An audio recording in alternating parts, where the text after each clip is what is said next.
Төле би, Төле Әлібекұлы 1663-1756 жылдар аралығында қазақтың қоғам қайраткері, шешен, ұлы жүздің бас биі Қазбек Әйтеке бидің қолдауымен 300-ге Төле би болып сайланған.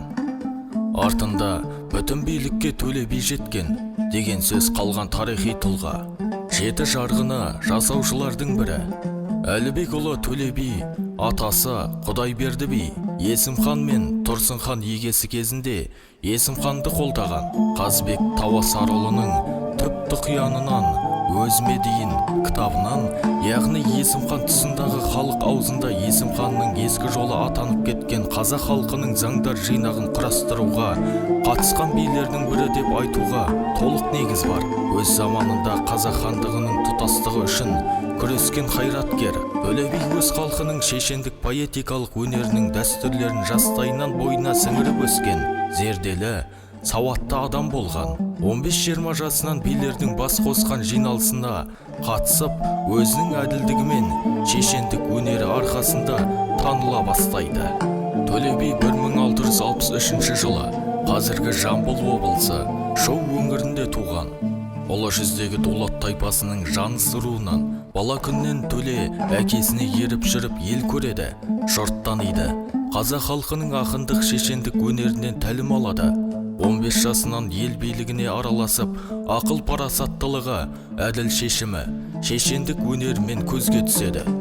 Тәуке ханның басқару кезінде Төле би қаз дауысты Қазбек Әйтеке билермен бірге Тәукені хан етіп көтеруге, 300-дің ұлыстарын бір орталыққа бағындыруға, сөйтіп бірегей қазақ хандығының нығайтуға, жоңғар шапқыншылығына қарсы бауырлас қазақ, қарақалпақ және өзбек халықтарының жауынгерлік одағын құруға бағытталған шараларды жүзеге асыруға қатынасты. Тәуке хан Төле биді ұлы жүздің бас биі еткен. Төле би Қазбек бимен және Әйтеке бимен бірлесе отырып, қазақ халқының дәстүрлі әдет ғұрып заңдарын жинағы болып табылады. Жеті жарғының қабылдауына атсалысты. Ордабасты жиыны кезінде Төле би басшылық жасап, жоңғар басқыншылығына қарсы бүкіл халықтық тойтарыс беруге ұйытқы болды.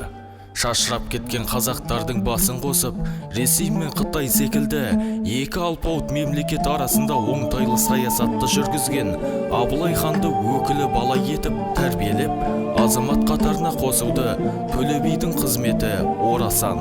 Абылай ханның басқару кезінде 1742 жылы Абылай тұтқиылдан шабуыл жасаған жоңғарлардың қолына түсіп қалғанда, оны тұтқыннан босатуда Төле би белсенділік танытты.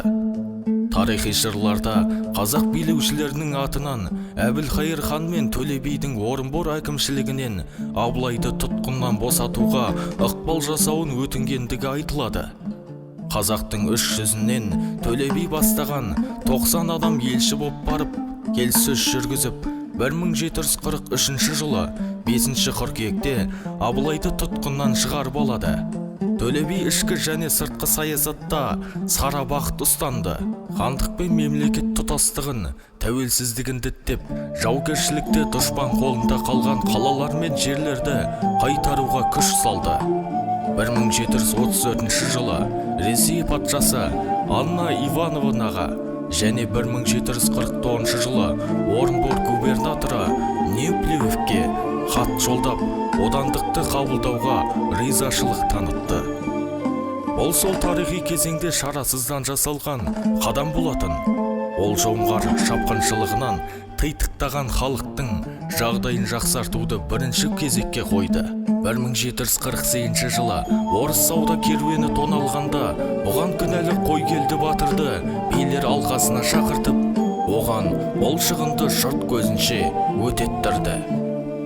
1748 жылы Әбілқайыр хан қаза тапқанда, оның баласы Ералы сұлтан әкесінің құнын даулап Төле биге шағымданады. Төле би Әбілқайырдың өлімі үшін айыпкерлердің 7 жарғы заңына сәйкес 7 құн төлеу туралы шешім шығарады. Ералы айыпкерлерден 2 құн алып, 4 құнды кешіреді. Әкесін өлтіруге қатысушылардың бірі Сырымбет батырды 7-ші құн орнына өз қолымен өлтіреді. Әбілқайырдың балалары бұғанда тоқтамай Барақ сұлтанның жауапқа тартылуын Төле биден сұрайды. Бас сауғалап қашып жүрген Барақ сұлтан Төле биге өзі келіп, жасаған ісі үшін сотқа тартуды сұрайды. Төле би билері сотына қазақ билерінің ішінен Барақ сұлтанның ұсынуы бойынша 4 белгілі биді Жалған би, Сарлыбай би, Даба би, Қабек мырза қатыстырады. Өз тарапынан бірнеше биді шақырады. Билер алқасында Төле би Барақ сұлтанды ақтап алады. Төле би Әбілқайыр ханның өлімі үшін 7 адамның құнын кескенде де, Барақ сұлтанды ақтап алғанда да, туысы Қойгелді батырға тоналған орыс сауда керуенінің өтуіне 2000 жылғы төлеуге билік шығарғанда да, елдің елдігін бұзбауды, әлі келгенше халықтың тыныш жағдайын, тұтастығын сақтауды көздеді. Төле бидің бұл секілді ел аралық сипаттағы билігі мен қатар ұлыс ішіндегі дауларды шешкен билігінен де, оның мемлекеттік деңгейдегі парасаттылығы, ойының саралығы мен ниеттілігінің тазалығы танылады. Төле би хан сұлтандардың, бектер мен билердің өзара қырқысының ұлт тәуелсіздігі мен бостандығына еш нәрсе бермейтіндігін сезініп, татулықты жақтады.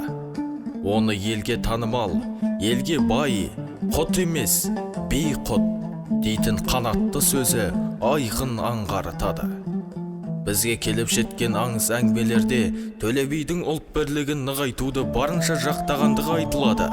Сондай аңыз әңгімелердің бірінде Төле би өз көңілін сұрай келген Қазбек, Көкі, Мәлік, Ержан билердің еліңізге қандай өсиет қалдырарсыз деген сұрағына былай деп жауап берген екен.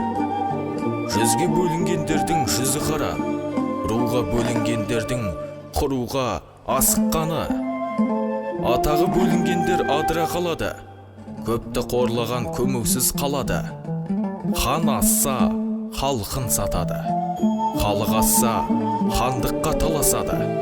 Төле бидің артында кейінгі ұрпаққа жарық жұлдыздай жол көрсетіп, жөн жоба сілтейтін көптеген өсиет сөздері қалған. Оның шешендік сөздері айтпақ ойының ұшқырда тапқырлығымен, тап басатын көркем теңеулерінің дәлдігімен, тілінің өткірде айқындалығымен ерекшеленеді.